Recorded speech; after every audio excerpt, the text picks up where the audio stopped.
Hello বন্ধুরা, cooking with Armina চ্যানেলে আপনাদের সবাইকে স্বাগতম। আজ আমরা বানাতে চলেছি খুবই সুগন্ধি আর মুখে গলে যাওয়া এক বিশেষ পোলাও, পিস পোলাও বা মটর পোলাও। এই পোলাওটা এতই হালকা, এতই সুন্দর ফ্লেভারের যে সাধারণ দিনে হোক বা কোনো স্পেশাল গেস্ট এলে সব জায়গাতেই কিন্তু পারফেক্ট। চলুন তাহলে দেরি না করে শুরু করি। প্রথমেই আমরা নেব ভালো মানের বাসমতি চাল। এখানে আমি 4 কাপ বাসমতি চাল নিয়েছি। চাল ভালো করে ধুয়ে আধা ঘন্টা ভিজিয়ে রাখবো। এতে পোলাও ঝরঝরে হবে আর দানাগুলো লম্বা লম্বা থাকবে। এখন গ্যাসের মধ্যে একটা হাঁড়িতে জল গরম করতে দিলাম আর তার মধ্যে দিয়ে দিলাম 2টো তেজপাতা, 2টো স্টার অনিচ, 3-4টে এলাচ, 3-4টে লবঙ্গ আর 3-4টে দারচিনি। আর দিয়ে দিলাম অল্প একটু হলুদ। হলুদটা আমি কালারের জন্য ব্যবহার করেছি, আপনারা চাইলে স্কিপ করতে পারেন। আর তার মধ্যে দিলাম মটরশুঁটি।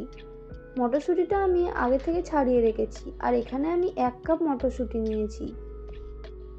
এখন জলটা একটু গরম হয়ে এলে আগে থেকে ভিজিয়ে রাখা চালটা দিয়ে দেব।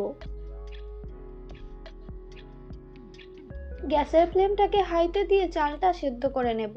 পোলাওটা বানাবার জন্য আমি চালটা 90% সেদ্ধ করব, পুরো 100% সেদ্ধ করব না।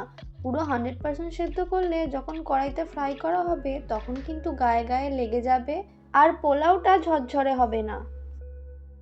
দেখুন ভাতটা হয়ে গেছে, এখন ভাতের ফ্যানটা ঝরিয়ে নিচ্ছি।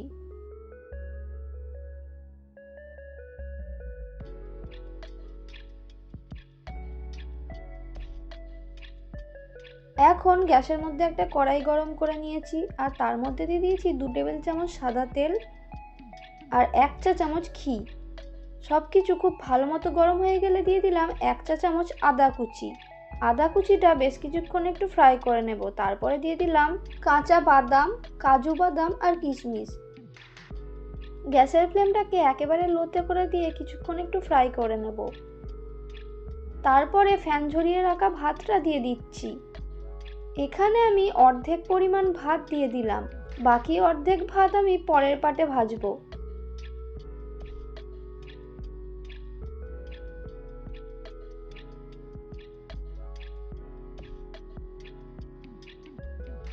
দিয়ে দিলাম স্বাদ অনুযায়ী লবণ আর চিনি। সমস্ত কিছু দিয়ে গ্যাসের ফ্লেমটাকে একেবারে লোতে করে দিয়ে 3 থেকে 4 মিনিট আমি ভেজে নেব, যাতে সব কিছু খুব ভালো মতো মিশে যায়।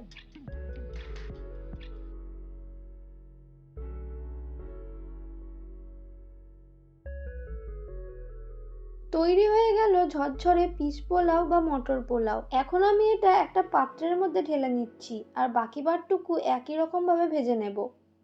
এই পিস পোলাওটা আপনারা আমিষ বা নিরামিষ যে কোনো আইটেমের সঙ্গেই কিন্তু খেতে পারেন। আজ তাহলে এই পর্যন্তই বিদায় নিচ্ছি। দেখা হচ্ছে আবার পরের কোনো ভিডিওতে। সবাই ভালো থাকবেন, সুস্থ থাকবেন।